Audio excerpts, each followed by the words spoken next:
ನಿಮ್ಮ ಆರೋಗ್ಯ ವೃದ್ಧಿಯಾಗಬೇಕಾ, ಜೊತೆಗೆ ನಿಮ್ಮ ಸೌಂದರ್ಯ ಕೂಡ ಹೆಚ್ಚಾಗಬೇಕಾ, ಈ ಒಂದು ರೆಮಿಡಿಯನ್ನು ಟ್ರೈ ಮಾಡಿ. ಯಾರಿಗೆ ಪೈಲ್ಸ್ ಇದೆ, ಮಲಬದ್ಧತೆ ಇದೆ, ಅಜೀರ್ಣ ಇದೆ, ರಕ್ತಹೀನತೆ ಇದೆ, ಕ್ಯಾಲ್ಶಿಯಂ ಕೊರತೆ ಇದೆ, ಮೂಳೆ ಸೊಂಟ ನೋವು ಬರುತ್ತೆ, ಮೂಳೆಗಳಲ್ಲಿ ನೋವು ಬರುತ್ತೆ ಅನ್ನೋರು ಎಲ್ರಿಗೂ ಈ ಒಂದು ಡ್ರಿಂಕ್ ತುಂಬಾ ಪ್ರಯೋಜನಕಾರಿ. ಹೇಗೆ ಇದನ್ನು ಪ್ರಿಪೇರ್ ಮಾಡೋದು ಅಂತ ತಿಳಿಸ್ತೀನಿ. ಅದಕ್ಕೂ ಮುಂಚೆ ಹೊಸದಾಗಿ ನನ್ನ ಯೂಟ್ಯೂಬ್ ಚಾನಲ್ನ ನೋಡ್ತಾ ಇದ್ದರೆ, ಇನ್ನೂ ಚಾನಲ್ನ ಸಬ್ಸ್ಕ್ರೈಬ್ ಮಾಡಿಲ್ಲ ಅಂದರೆ ದಯವಿಟ್ಟು ಚಾನಲ್ನ ಸಬ್ಸ್ಕ್ರೈಬ್ ಮಾಡಿಕೊಂಡು ಸಪೋರ್ಟ್ ಮಾಡಿ. ಹಾಗೆ ವಿಡಿಯೋವನ್ನು ಲೈಕ್ ಮಾಡಿ, ವಿಡಿಯೋವನ್ನು ಶೇರ್ ಮಾಡಿ. ಅಂಜೂರ ತುಂಬಾ ಆರೋಗ್ಯಕ್ಕೆ ಪ್ರಯೋಜನಕಾರಿಯಾದಂತಹ ಒಂದು ಒಣ ಹಣ್ಣು ಅಂತಲೇ ಹೇಳ್ಬೋದು. ಇದರಲ್ಲಿ ಉತ್ತಮವಾದ ವಿಟಮಿನ್ಸ್ಗಳಿದೆ, ಫೈಬರ್ ಇದೆ ಸ್ನೇಹಿತರೆ. Vitamin A, vitamin K, vitamin E, vitamin C ಸಿಗುತ್ತೆ.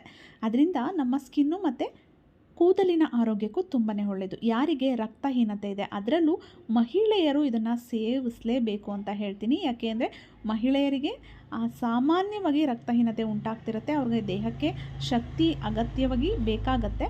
ಸೊ ಹಾಗಾಗಿ ಪ್ರತಿನಿತ್ಯ ಅವರು ಅಂಜೂರವನ್ನು ಸೇವನೆ ಮಾಡೋದ್ರಿಂದ ಅವ್ರಿಗೆ ದೇಹಕ್ಕೆ ಬೇಕಾದಂತಹ ಪೋಷಕಾಂಶಗಳು ಸಿಗುತ್ತೆ. ರಕ್ತಹೀನತೆ ಕೂಡ ನಿವಾರಣೆ ಆಗುತ್ತೆ, ಡೈಜೆಷನ್ ಕೂಡ ಇಂಪ್ರೂವ್ ಆಗುತ್ತೆ.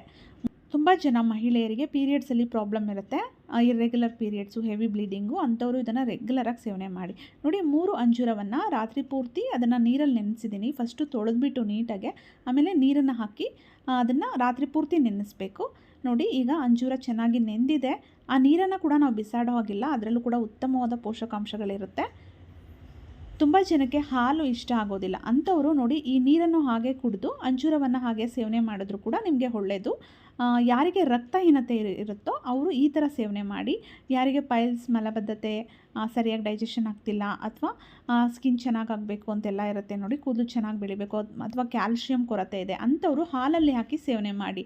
ಜಸ್ಟ್ ರಕ್ತಹೀನತೆ ಇದೆ ಅನ್ನೋರು, ಅಥವಾ ಹಾಲನ್ನು ನಾವು ಸೇವನೆ ಮಾಡಲ್ಲ ಅನ್ನೋರು ಇದನ್ನು ಹಾಗೆ ಈ ರೀತಿ ನೆನೆಸ್ಬಿಟ್ಟು ಸೇವನೆ ಮಾಡ್ಬೋದು. ಆ ನೀರನ್ನು ಕೂಡ ಹಾಗೆ ಕುಡಿಬೋದು.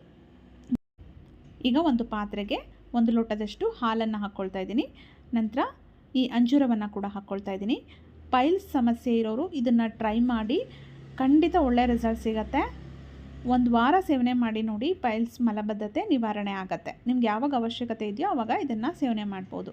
ಆ ನೀರನ್ನು ಕೂಡ ಹಾಕ್ಕೊಳ್ಳೋಣ, ಅಥವಾ ಹಾಗೆ ಸೇವನೆ ಮಾಡ್ಬೋದು. ನೀರನ್ನು ಬಿಸಾಕೋದು ಬೇಡ, ಅಥವಾ ಹಾಲಿಗೆ ಹಾಕ್ಕೊಳ್ಬೋದು. ನೋಡಿ, ಜಸ್ಟ್ ಒಂದು 3 ನಿಮಿಷ ಇದನ್ನು ಸಣ್ಣ ಉರಿಯಲ್ಲಿ ಕುದಿಸ್ಕೊಂಡು ಆ ಹಾಲು ಮತ್ತು ಆ ಅಂಜೂರ ಎರಡನ್ನು ನೀವು ಹಾಲನ್ನು ಸೇವನೆ ಮಾಡಿ, ಅಂಜೂರವನ್ನು ಹಾಗೆ ಚೆನ್ನಾಗಿ ಅಗೆದು ಸೇವಿಸಬೇಕು. ಯಾವ ಟೈಮಲ್ಲಿ ಇದನ್ನು ಕುಡಿಬೇಕು, ಯಾವಾಗಾದರೂ ಕುಡಿಬಹುದು, ಏನೂ ಪ್ರಾಬ್ಲಮ್ ಇಲ್ಲ. ರಾತ್ರಿ ಮಲಗೋದಕ್ಕಿಂತ ಮುಂಚೆ ಅಥವಾ ಬೆಳಗ್ಗೆ ಎದ್ದ ತಕ್ಷಣ ಕುಡಿಬೋದು, ಸಂಜೆ ಟೈಮಲ್ಲಿ ಕುಡಿಬೋದು. ದಿನಕ್ಕೆ 1 ಸಲ ಕುಡೀರಿ ಸಾಕು. ತುಂಬ ಒಳ್ಳೆ ಬೆನಿಫಿಟ್ ಸಿಗುತ್ತೆ.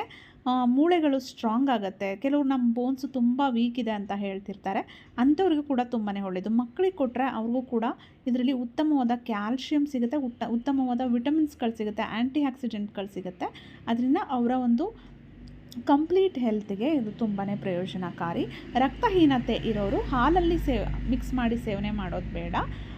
ಕಂಪ್ಲೀಟ್ ತುಂಬ ರಕ್ತಹೀನತೆ ಇದೆ, ರಕ್ತಹೀನತೆ ನಿವಾರಣೆಗೋಸ್ಕರನೇ ತಿಂತೀವಿ ಅನ್ನೋರು ಜಸ್ಟ್ ನೆನೆಸ್ಬಿಟ್ಟು ಹಾಗೆ ಸೇವನೆ ಮಾಡಿ.